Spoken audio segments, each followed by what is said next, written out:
नमस्ते मित्रों, जैसा कि आप सभी लोग जानते हैं, उत्तर प्रदेश भर्ती प्रोन्नति बोर्ड की तरफ से जल्दी सिपाही भर्ती का नोटिफिकेशन जारी हो जाएगा और एसआई भर्ती का भी, जिसके लिए ओटीआर रजिस्ट्रेशन शुरू हो गया है। हम पहले सब्जेक्ट अपने भारत के संविधान से आज शुरू करने जा रहे हैं, भारत का संवैधानिक विकास। तो भारत के संवैधानिक विकास ब्रिटिश काल में जो ब्रिटिश ईस्ट इंडिया कंपनी के अधीन भारत जो पहले आई थी, उसके अकॉर्डिंग जो एक्ट बनाए गए थे, उसके अकॉर्डिंग भारत के संवैधानिक विकास शुरू हो गया था। तो पहले अधिनियम, मुख्य अधिनियम जो थे वो थे, पहला था regulating act, Pitt's India act और चार्टर एक्ट। और charter act 1813, charter act 1833, charter act 1853। इन 6 कार्यकालों में जो समय बीता है उसकी हम बात करेंगे। तो पहला है रेगुलेटिंग एक्ट। तो इस एक्ट में ये ऐसा कानून था जिसके माध्यम से ब्रिटिश संसद ने ईस्ट इंडिया कंपनी के शासन पर नियंत्रण स्थापित किया। इस कानून ने भारत में कंपनी के राजनीतिक और प्रशासनिक कार्यों को ब्रिटिश सरकार के अधीन कर दिया। मुख्य प्रावधान इसका जो था, बंगाल के गवर्नर को गवर्नर जनरल ऑफ बंगाल बनाया गया। मतलब पहले इसके और पहले जबलपुर वारेन हेस्टिंग थे जो, ठीक है। गवर्नर जनरल की सहायता के लिए 4 सदस्यीय कार्यकारी परिषद, एग्जीक्यूटिव काउंसिल बनाई गई, ठीक। बॉम्बे और मद्रास के प्रेसिडेंटी गवर्नरों को बंगाल के गवर्नर जनरल के अधीन कर दिया गया। मतलब मेन जो था वो बंगाल का गवर्नर जनरल हो गया था और बॉम्बे और मद्रास के प्रेसिडेंसी जो थी वो इसके अधीन हो गई थी। इस बारे में डिटेल से अगर जानना है आपको तो उसकी वीडियो भी हम जल्दी बनाएंगे, इसके बारे में बताएंगे सभी वीडियोस के बारे में, ठीक है। और जितने भी टॉपिक्स हैं उसके हम सभी एमसीक्यूज़ आपको डालते रहेंगे। इस टॉपिक से रिलेटेड सारे एमसीक्यूज़ जो परीक्षा से रिलेटेड है वो सारे एमसीक्यूज़ हम डालेंगे और उसका पीडीएफ भी आपको उपलब्ध कराएंगे, हमारे डिस्क्रिप्शन बॉक्स में आपको बराबर मिल जाएगा। तो फ्रेंड्स, आगे हम लोग बढ़ते हैं।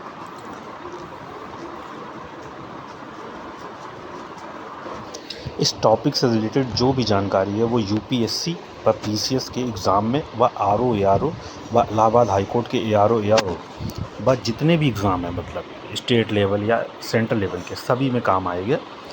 और बहुत ही अच्छे से ये वीडियो बनाया जा रहा है ताकि आपको किसी भी प्रकार की प्रॉब्लम ना हो। इससे संबंधित एक एक क्वेश्चन आपको जो बहुत इम्पोर्टेंट है और जो परीक्षा में फंसते हैं हमेशा, वो मैं आपको इसमें अच्छे से संक्षेप में बताऊंगा, बहुत ही अच्छे से, बहुत ही कायदे से, जिससे आपको किसी भी प्रकार की कोई भी समस्या ना आए। और नेक्स्ट टॉपिक के लिए हम दोबारा बात करेंगे फिर से, ठीक है। और अगला टॉपिक है, कलकत्ता में पहली बार एक सुप्रीम कोर्ट की स्थापना हुई, ठीक। अब स्थापना वर्ष 1974 के चार्टर एक्ट में आ जाते हैं। पहले मुख्य न्यायाधीश सर एलिजाह इम्पे थे, ठीक है। कंपनी के निदेशक को हर वर्ष ब्रिटिश सरकार को रिपोर्ट भेजना अनिवार्य कर दिया गया। लंदन में सीक्रेट कमेटी का गठन हुआ।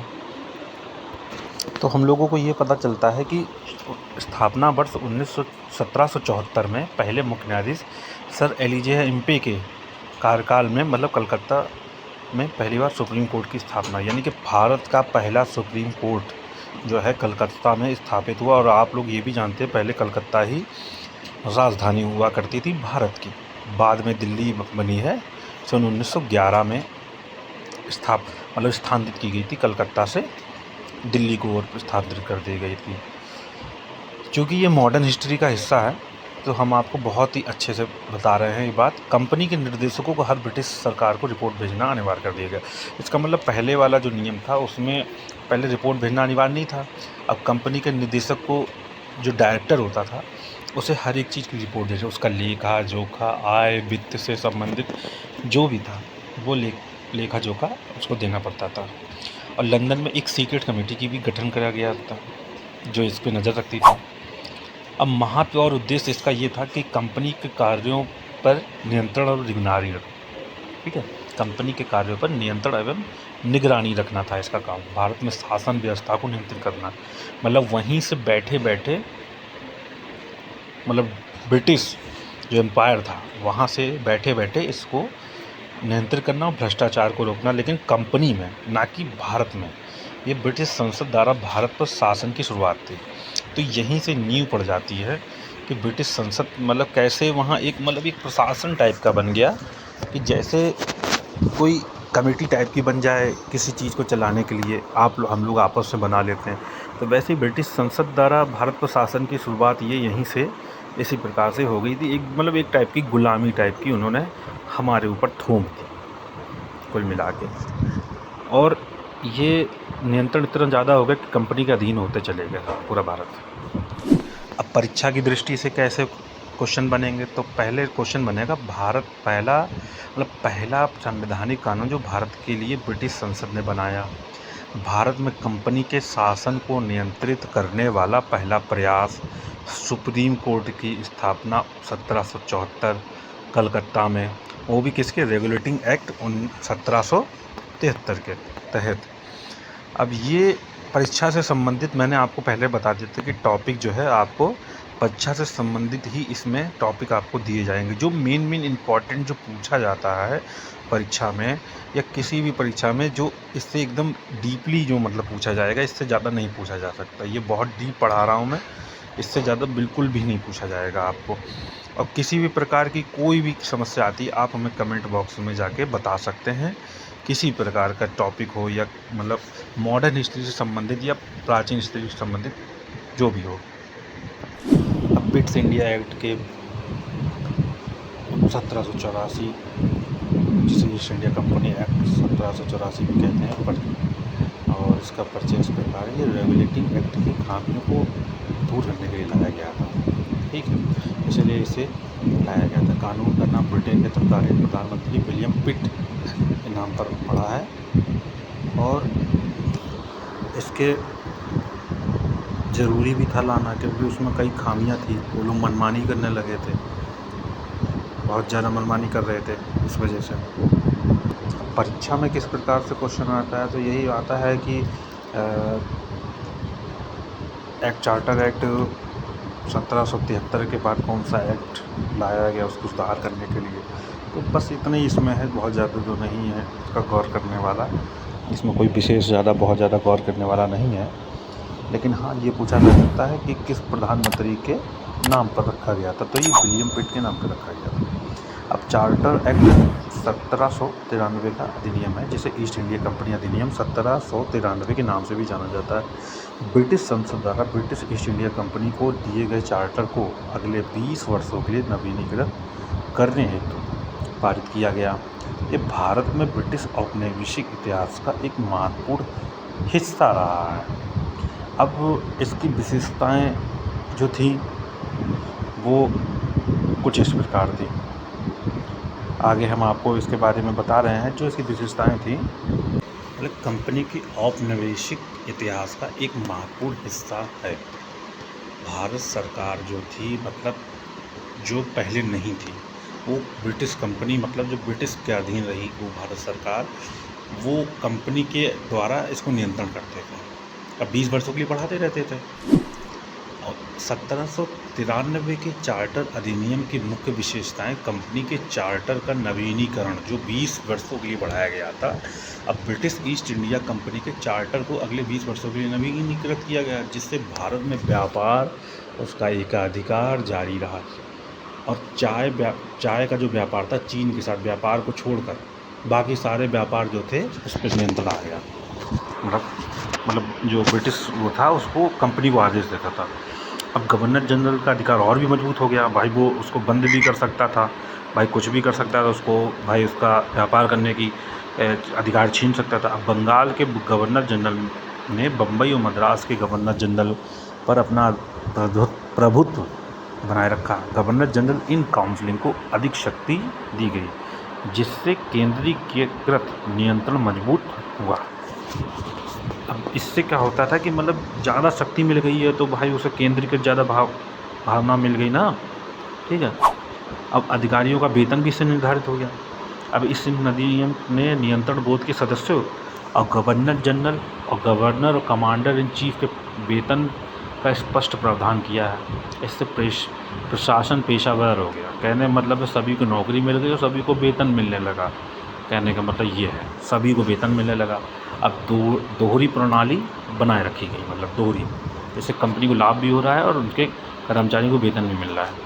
अब दोहरी सरकार प्रणाली यहाँ पे मतलब ईस्ट इंडिया जो कंपनी थी वो ब्रिटिश क्राउन के नियंत्रण बोर्ड के माध्यम से जारी है। नागरिक, सैन्य और राजस्व मामलों पर नियंत्रण बोर्ड की शक्तियों को बरकरार रखा गया। कंपनी का व्यापारिक अधिकार, एकाधिकार जारी रहा। कंपनी ने भारतीय व्यापार पर अपना एकाधिकार बनाए रखा, लेकिन अधिनियम ने निजी व्यापारियों को लाइसेंस के तहत व्यापार करने की अनुमति तो दी, इससे विशेषाधिकार या देश व्यापार उदय हो गया। अब इस अधिनियम के न्यायिक कार्य क्या थे? इस अधिनियम ने कानून बनाने पर गवर्नर जनरल के एकाधिकार की पुष्टि कर दी, मतलब कि हाँ कि अधिकार है गवर्नर जनरल को कानून बनाने का। इससे कंपनी की जो अदालतों को दीवानी फौजदारी क्षेत्राधिकार जारी रखने की अनुमति दी गई। और ईसाई मिशनरी जो थी, मतलब जैसे भारत में जो ईसाई प्रचार प्रसार हुआ है ना, इस अधिनियम ने ईसाई मिशनरियों को भारत में प्रचार करने की अनुमति नहीं दी, जो कि ब्रिटिश समूहों की मांग थी। मतलब उनकी मांग थी भाई ब्रिटिश समूहों की, भाई यहाँ भी ईसाई धर्म का प्रचार प्रसार किया जाए। यह प्रतिबंध 1813 के चार्टर अधिनियम द्वारा ही हटाया गया। ईसाई मिशनरियों को इसमें जो आदेश उन्हें चाहिए था वो नहीं मिला, लेकिन आगे के जो प्रतिबंध जो था 1813 के में हटा दिया गया था ना। और इस मतलब उनका उद्देश्य ये था कि ईसाई धर्म का प्रचार प्रसार करे भारत में, और ज़्यादा से ज़्यादा लोगों को ईसाई धर्म अपनावाया जाए। जैसे पहले से मतलब कई उससे पहले भी मुस्लिम शासकों ने भी ये किया है। अब 1793 के चार्टर अधिनियम का महत्व, ठीक, भारतीय क्षेत्रों पर ब्रिटिश प्रशासनिक नियंत्रण को मजबूत करने में मदद मिली। मतलब इस अधिनियम से भारतीय क्षेत्र थे, जो भी राज्य थे या ज़िले थे, वहाँ की व्यवस्था थी, उस पर ब्रिटिश प्रशासनिक नियंत्रण को मजबूत करने में मदद मिली। और भारत के बड़े हिस्से शासक प्रशासक के रूप में ईस्ट इंडिया कंपनी की भूमिका और मजबूत हो गया। बाद में चार्टर अधिनियम और भी लाए गए, जैसे 1813, 1833, 1853 के लिए एक मिसाल कायम हुई, जिसने धीरे धीरे कंपनी की शक्ति को कम कर दिया। अब कंपनी की शक्तियाँ कम होती चली गई, लेकिन ब्रिटिश जो क्राउन था, मतलब ब्रिटिश जो कंपनी के थ्रू राज करते थे, उनको एकाधिकार धीमे धीमे भारत में मिलता जा रहा था और भारत के ऊपर हावी होते जा रहे थे, भारतीय व्यवस्था के ऊपर, वहाँ के सारी व्यवस्था वही देख रहे थे। अब चार्टर अधिनियम 1813, अब हम लोग 1813 का चार्टर अधिनियम के बारे में जानेंगे। इसके पूर्व भी मतलब पूर्वी भारत जो था, ईस्ट इंडिया कंपनी के चार्टर को एक और वर्ष के लिए नवीनीकृत किया गया, मतलब एक और वर्ष के लिए और बढ़ा दिया गया। और ब्रिटेन में महत्वपूर्ण मोड़ आई, वहाँ पे क्रांति भी उस समय आ रही थी, मतलब बहुत प्रभाव आ रहा था, दबाव आ रहा था अन्य देशों के ऊपर से कि इसको फ्री कर दो इंडिया को। अब जैसा कि आप देख पा रहे हैं कि 1813 का चार्टर अधिनियम जो था, उसके थ्रू किस तरीके के इंतजाम किए गए थे। तो यहाँ पे ये हर बार जो नियम लाए जाते थे या एक्ट लाया जाता था, वो कंपनी में जो प्रशासन की व्यवस्था थी उसको सुधार करने के लिए, और ये वो भी 10 साल 20 साल ऐसे लाए जाते थे। सोचिए पहले आया, फिर 1793 का, फिर 1813, है ना, कैसे मतलब एक के बाद एक लगातार लाए जाते थे, मतलब खाली कंपनी। और इससे क्या होता था, प्रशासनिक व्यवस्था दृढ़ हो जाती थी। अब 1813 के चार्टर अधिनियम की मुख्य विशेषताएं इस प्रकार हैं। ईस्ट इंडिया कंपनी का अंत, मतलब ईस्ट इंडिया कंपनी का अंत हो गया, मतलब जो कंपनी के अलावा वह चीन से भारतीय मतलब जो है कंपनी को चीन से व्यापार करने की छूट मिल गई, और निजी व्यापारियों को भी खुल के मिल गया छूट। और इसने स्वतंत्रता की शुरुआत की चिन्हित कायम किया। अब पहली बार के लिए ईसाई मील कानूनी, ठीक है, ईसाई मील को कानूनी पे प्रचार करने के लिए, प्रचार प्रसार करने के लिए खूब मतलब मिल गया, परमिशन मिल गई उनको, ठीक है, उनको परमिशन करवा दिया ताकि वो ज़्यादा से ज़्यादा लोगों को ईसाई धर्म अपना सके, भारतीय लोगों को इसमें जोड़ लेते थे। अच्छा, सुविधा भी मिल जाती थी, पहले सुविधा भी मिल जाती थी, भाई ईसाई बन जाते थे तो भाई कॉलेज में पढ़ने को मिल जाता था। बहुत से ऐसे भारतीय थे जो जिन्होंने ईसाई धर्म अपना लिया, फिर उनको वो परेशान नहीं करते थे, है ना, ये ब्रिटिश, है ना। अब इसके बाद क्या हुआ, इसके क्या मतलब शिक्षा के लिए इन्होंने क्या किया, इस अधिनियम में आवंटित मतलब किए गए वह पहली आधिकारिक वित्तीय प्रतिबद्धता मतलब शिक्षा के लिए इन्होंने पहली बार अनुदान किया। इसके कारण बाद में शिक्षा की प्रकृति अंग्रेजी मतलब और कई स्थानीय भाषाओं में जैसे आधुनिक पारंपरिक भाषा, फिर, है ना, फिर कंपनी का राजनीतिक नियंत्रण जो हुआ, और यद्यपि व्यापारिक एकाधिकार समाप्त हो गया, फिर भी ईस्ट इंडिया कंपनी ने राजनीतिक एकाधिकार बरकरार रखा और ब्रिटिशों पर सामरिक, ठीक है, वो बनाए रखा। अधिनियम ने यह स्पष्ट कर दिया कि ब्रिटिश भारत में आला दर्जे के ऊपर से कंपनी का शासन है। मतलब इस शासन ने, अधिनियम ने साबित कर दिया, कंपनी द्वारा बनाए गए कानून सार्वजनिक होंगे और भारत में कंपनी का प्रशासन द्वारा बनाए गए कानूनों को प्रकाशित किया जाएगा। इसका कुल उद्देश्य यही था। मतलब अब ईस्ट इंडिया कंपनी के वाणिज्य प्रभुत्व को के पतन को चिन्हित किया और रूप में ईसाई पुरुषों के प्रवेश की अनुमति दी गई, जो प्रस्तुतः राज्य भारत में कंपनी का एक वाणिज्यिक इकाई से एक प्रशासनिक इकाई में परिवर्तन शुरू हुआ।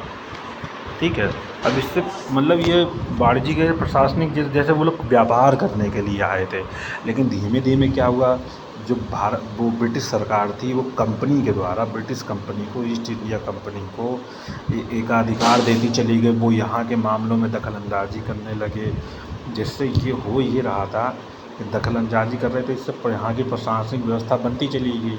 लेकिन भारत के पास पहले कोई प्रशासनिक व्यवस्था नहीं थी, पहले राजा महाराजा उन्हीं के थ्रू चलती थी। तो इसीलिए प्रशासनिक व्यवस्था को इसीलिए बोला गया है, क्योंकि जो भी ये भारत का संविधान है उसमें हर देश के अंश हैं, इसमें हर देश का, सारे देशों का थोड़ा थोड़ा जैसे लिया गया है, हर देश से लिया गया है, तब संविधान का निर्माण हुआ है, बाबा साहब अम्बेडकर ने बनाया है। अब 1833 का चार्टर एक्ट के हम नियम के पास पहुंच गए हैं। अब इसने भारत के प्रशासन को पुनर्गठित करने के लिए ब्रिटिश संसद द्वारा एक पारित महत्वपूर्ण विधेयक था। देखो इसमें क्या हुआ, इसमें भारत में ब्रिटिश क्षेत्र के शासन में एक महत्वपूर्ण मोड़ ला दिया। इसकी प्रमुख विशेषताएं और महत्व का सारांश इस प्रकार है। अब इसमें नए नए नियम लाए गए, ठीक है, कुछ नया सुधार हुआ और ब्रिटिश जो थे और ज़्यादा अधिकार कर सकें उस पर और भी ज़्यादा वो कर सकें। मतलब कुल मिला के प्रशासनिक व्यवस्था बनती चली गई। शुरुआत से ही प्रशासनिक व्यवस्था बन रही थी और बराबर लगातार बनती चली गई, क्योंकि नए नए कानून ला रहे थे, नए नए वो ला रहे थे, बराबर एकदम कानून ला रहे थे उसी दिन का। मतलब सभी नियमों में कुल मिला के ये सब डिसाइड हो रहा था कि हर तरीके से भारत, अब ब्रिटिश शासन के लिए ये हो गया था कि उनको सुधार हर हाल पे करना था कंपनी में, क्योंकि कंपनी अपना प्रभुत्व बनाती जा रही थी। अब इसकी विधायी शक्तियाँ ये थी, गवर्नर जनरल की परिषद को संपूर्ण ब्रिटिश भारत के लिए विशेष विधायी शक्तियाँ प्रदान कर दी गई। मतलब गवर्नर जनरल को इतनी ज़्यादा शक्ति दे दी गई कि पूरे भारत की वो कानून बना सकता था, उसके मामलों में दखल अंदाजी कर सकता था। अब विधायी मामलों के लिए विशेष रूप से परिषद का भी निर्माण कर दिया गया, एक चौथा सदस्य कानून सदस्य जोड़ दिया गया, मतलब कानून का भी एक सदस्य जोड़ा गया। अब पृथक प्रेसिडेंसी का भी निर्माण कर लिया गया, विधायी शक्तियों का अंत, ठीक। अब बम्बई और मद्रास प्रेसिडेंसी जो थी कि विधायी शक्तियाँ छीन ली गई, उन्हें केंद्रीकृत, विधायी शक्तियाँ छीन ली गई और उन्हें केंद्रीकृत कर दिया गया। अब भारतीयों को शामिल करने का प्रावधान भी हो गया भैया इसमें, कि किस तरह उन लोगों को भी सम्मिलित कर लिया जाए।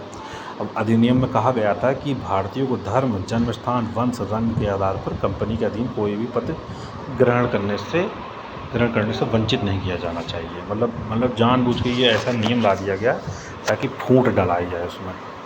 अब 1843 के चार्टर अधिनियम की जो विशेषताएं थी वो इस प्रकार आ गई। व्यापार एकाधिकार का अंत, ईस्ट इंडिया कंपनी ने चीन में अपना व्यापारिक अधिकार खो दिया, मतलब व्यापारिक अधिकार खो दिया क्योंकि वहाँ से टूट गया था, कुछ नया नियम आ गया था 1833 का नया अधिनियम। अब कंपनी के वाणिज्य इकाई नहीं रही, एक विशुद्ध प्रशासनिक और राजनीतिक इकाई बन गई। मतलब अब वो व्यापार नहीं करती, पूरा प्रशासन चलाती थी, पूरा प्रशासन चलाती थी, पूरा प्रशासन चला रही थी।